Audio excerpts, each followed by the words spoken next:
আমরা আজকে সুজন হত্যা নিয়ে আপনাদের কিছু তথ্য দিব। গত 23/7/2024 তারিখ লামা থানাধীন মাতামুহুরী নদীতে একটি বিকৃত লাশ পাওয়া যায়। এই লাশ পাওয়া যাওয়ার পর থেকেই আমাদের এটা কি হত্যা নাকি আত্মহত্যা অথবা অন্য কোনোভাবে মৃত্যু, এটা নিয়ে আমরা আসলে তদন্ত করছিলাম এবং তদন্তের এক পর্যায়ে আমরা এটা হত্যা এই সংক্রান্তে কিছু ক্লু পাই এবং সেই ক্লু নিয়ে আমরা এগোতে থাকি।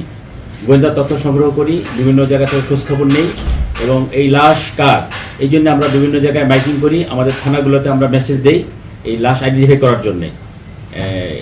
এর এক পর্যায়ে আমরা এই লাশটা একজন এসে আমাদেরকে আইডেন্টিফাই করে যে এটা তার স্বামীর লাশ।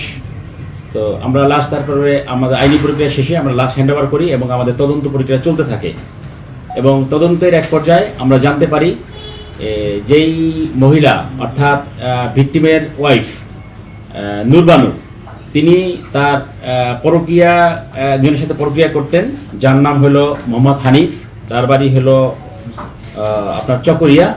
তিনি এই পরকীয়া করার সময় একসময় স্বামী জিনিসটা জানতে পারে এবং স্বামী জিনিসটা জানতে পারার কারণে স্বামীকে এই নূরবানু অর্থাৎ ওয়াইফ এবং তার প্রেমিক হানিফ দুজন মিলে তাকে হত্যা করে রাত্রিবেলা এই লাশ নদীতে ফেলে দেয় এবং তারা অ্যাজ স্বাভাবিক জীবনযাপন করতে থাকে এবং এই জিনিসটা আমাদের তার স্বামী যে নিখোঁজ এই জিনিসটাও আমাদের থানাকে তারা জানায়নি এবং পরবর্তীতে আমরা তার ওয়াইফকে সন্দেহ হয়, ওয়াইফকে আমরা থানায় নিয়ে আসি, ওয়াইফকে জিজ্ঞাসাবাদ করি এবং জিজ্ঞাসাবাদের এক পর্যায়ে ওয়াইফ আসলে আমাদেরকে এটা বলতে বাধ্য হয় যে সে তার পরকীয়া করতে এক লোকের সাথে নাম হানিফ, তার পরকীয়া করাকালীন সময় সে আসলে তার স্বামীর হাতে ধরা পড়ে এবং ধরা পড়ার পরে স্বামীকে সে রাতে হত্যা করে এই নদীতে ফেলে দেয়।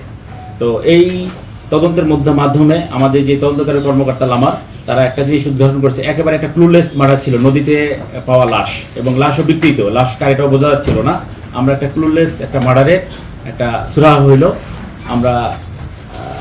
আমরা এই ভিকটিমের পরিবারকে আমরা সুবিচার দিতে পারবো ইনশাল্লাহ।